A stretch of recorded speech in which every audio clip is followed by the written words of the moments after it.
पहिलीतील विद्यार्थ्यावर शिक्षकानेच घातली कार. मुख्याध्यापिकेसह 3 जणांवर इगतपुरीत गुन्हा दाखल.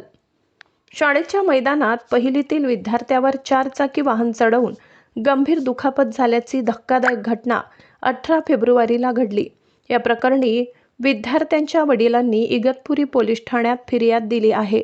त्यानुसार कार चालक शिक्षक यश कदम, मुख्याध्यापिका श्रीमती मंत्री, त्यांचे पती पप्पू मंत्री या तिघांवर आणि शाळा व्यवस्थापन इगतपुरी येथील लिटल ब्लॉसम समितीविरोधात गुन्हा दाखल झालाय. फिर्यादी कुंडलिक काळू डावखर राहणार गिरणारे इगतपुरी यांनी सांगितले की त्यांचा मुलगा हर्ष कुंडलिक डावखर हा इयत्ता पहिलीमध्ये लिटल ब्लॉसम स्कूल इगतपुरी येथे शिक्षण घेत आहे. 18 फेब्रुवारीला दुपारी त्याच्या शाळेच्या मैदानात सफेद रंगाच्या 4 चाकी वाहनाने धडक दिली. शाळेशी संलग्न असणारे यश कदम हे शिक्षक कार चालवत होते. अपघातानंतर जखमी विद्यार्थ्याला तातडीने हॉस्पिटलला उपचारासाठी दाखल करण्यात आले. त्याच्यावर उपचार सुरू असून त्याची प्रकृती सध्या स्थिर आहे. अपघाताबाबत सुरुवातीला शाळा प्रशासनाने चुकीची माहिती दिली. शाळेच्या सुरक्षितता नियमावलीचे पालन करण्यात आले नाही. पोलिसात तक्रार दिल्यास मुलाच्या शैक्षणिक भवितव्यावर परिणाम होईल अशी भीती दाखवून दमदाटी केल्याचा गंभीर आरोप फिर्यादी कुंडलिक डावखर यांनी केलाय. या घटनेमुळे शाळा परिसरातील सुरक्षा व्यवस्थेबाबत प्रश्न उपस्थित झाले असून पालकांमध्ये तीव्र संताप व्यक्त होत आहे.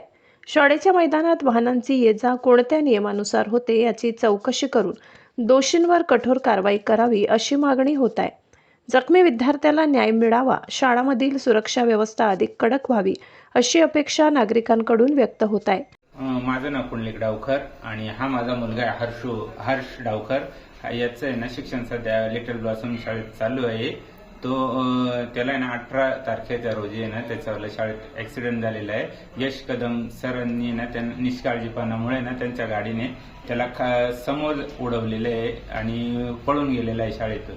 आणि युगेंद्र सरांनी त्याला दवाखान्यात नेलं. त्याच्या उपचाराला आम्हाला हेल्प केली. आम्हाला फोन केला अनु मॅडमनी आणि आम्हाला प्रिन्सिपल मार्फत खोटी माहिती भेटली का काही.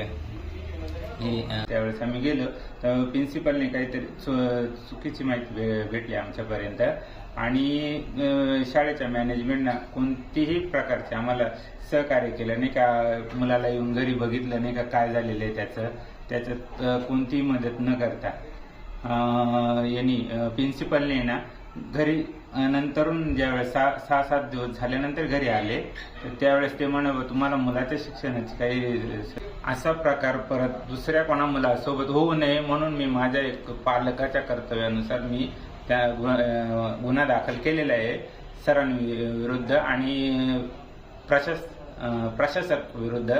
पण त्याच्यावर कठोर कारवाई व्हावी हीच माझी इच्छा आहे आणि पारदर्शक त्याचं इन्क्वायरी व्हावी हीच माझी इच्छा आहे. महाराष्ट्र माझा न्यूज प्रतिनिधी भागीरथ आतकरी, इगतपुरी, नाशिक.